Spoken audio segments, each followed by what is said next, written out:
While the Allied armies lay like great engines poised on the left bank of the Rhine, day after day and night after night the air forces went out.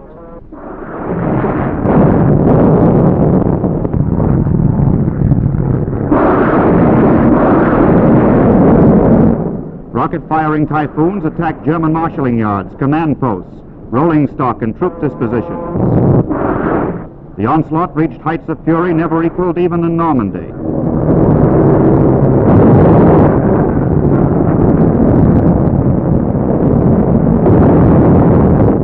The Hawk was taken out of the German transport. After them, the bombers, terrifying in their numbers, delivering blows greater than any Germany had ever felt before.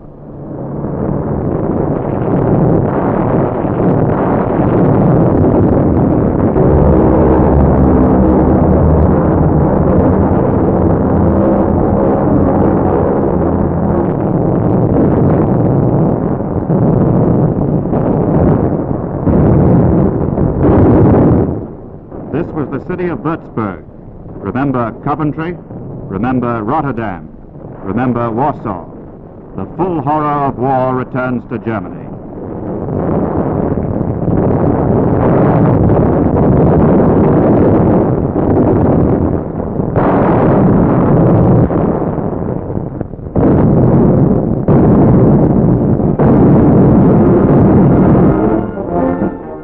Everything is made ready for the armies to cross, and a tremendous airborne army will strike ahead of them.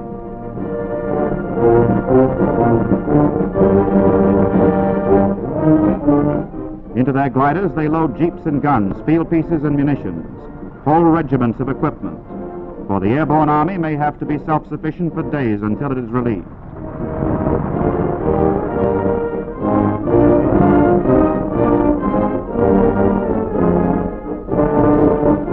Here are the men of that army, the men who will ride the gliders, men of a British airborne division. This is the tense last moment before the takeoff. For some of them, the last moment that they will ever stand on English soil. In this war, men have learned many things, and not the least of which is a kind of cold-blooded courage fit for exploits such as this. Some of these men have landed in North Africa, in Sicily, in France, at Nijmegen and Arnhem. Now they will land on the far side of the Rhine.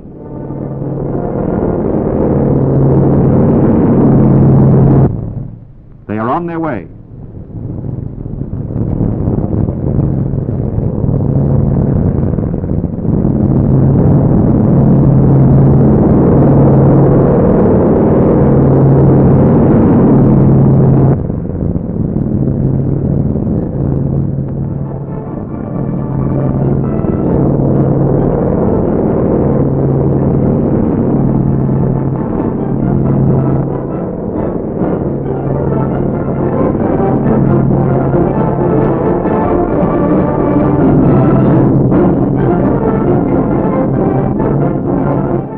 Last sight of England,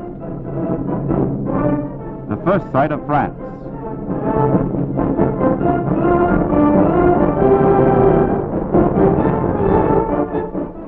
Paratroops. These are Americans on an airstrip somewhere in France. They too are going in on the great operation. The scale of this undertaking staggers the imagination, and yet all of it moves like some gigantic clockwork. Everything in its place at its proper time. But one plane cannot make it with its tremendous load.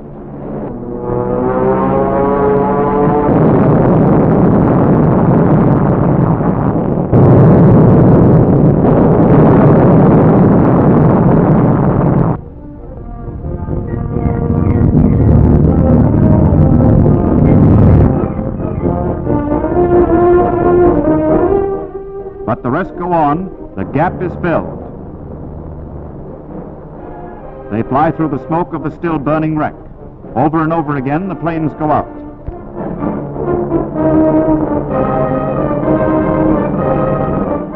As the British, so their comrades, the American glider troops. Opposite Sainton and Basel, the British will take the north and center, the Americans the southern flank.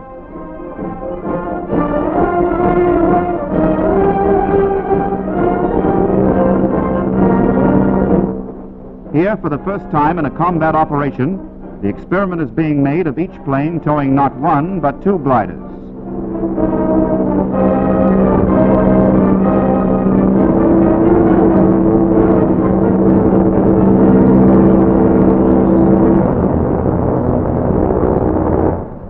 one high, one low, to avoid the risk of crashes in midair.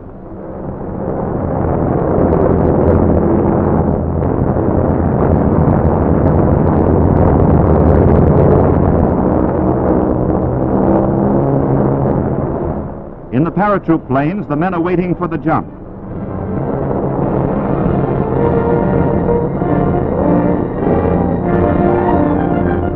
Here, too, an innovation.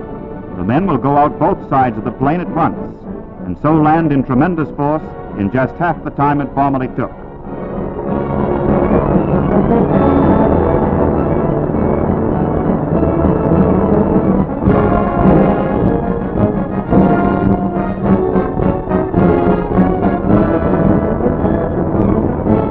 In the tow planes, the pilots pull at the release catches, and the gliders slide free. Down goes the artillery, down goes the transport, down goes the munition of this airborne army.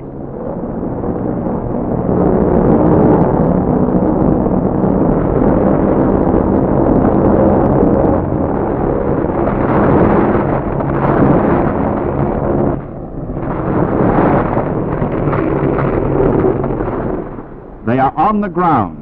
They are beyond the Rhine. With one terrific blow, they have begun the last great battle in the West.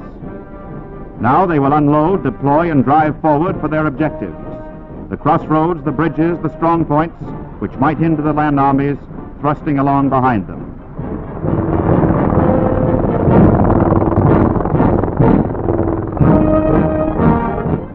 Meanwhile, on the west bank of the great river, amphibious tanks of the British Second Army are crossing in a never-ending stream. Like ungainly monsters out of some prehistoric age, they lumber down the muddy banks.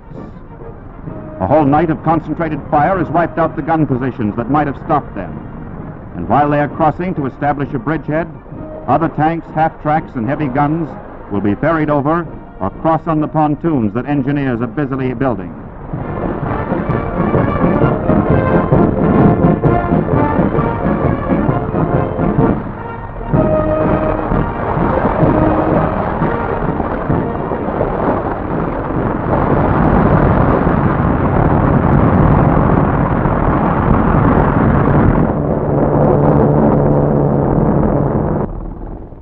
These are troops of General Simpson's 9th Army. This is part of the tremendous force that is breaking the German line in the west. Starting at 21 hours on the 23rd of March and continuing all through the night and following day, the reinforcements pour across. The enemy's river line is gone. His secondary positions are overrun. Into the broad Westphalian plain that stretches 260 miles to Berlin, the tanks and troops start driving forward. They have a rendezvous to keep with the Red Army, and they intend to be on time.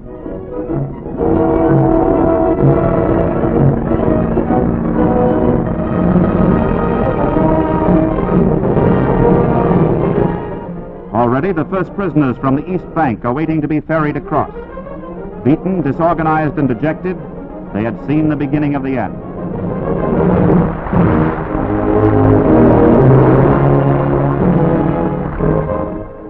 And whom do they encounter in midstream but the irrepressible Prime Minister, who has come to see for himself? With Field Marshal Montgomery and American generals of the 21st Army Group, Mr. Churchill crosses the Rhine and comes ashore. Pulling on his cigar in obvious satisfaction, he chats with a group of British Tommies. And though his aides try in vain to dissuade him, he insists on touring the ground from which German troops had been driven only a few hours before. Shell and mortar fire landed not 50 yards away.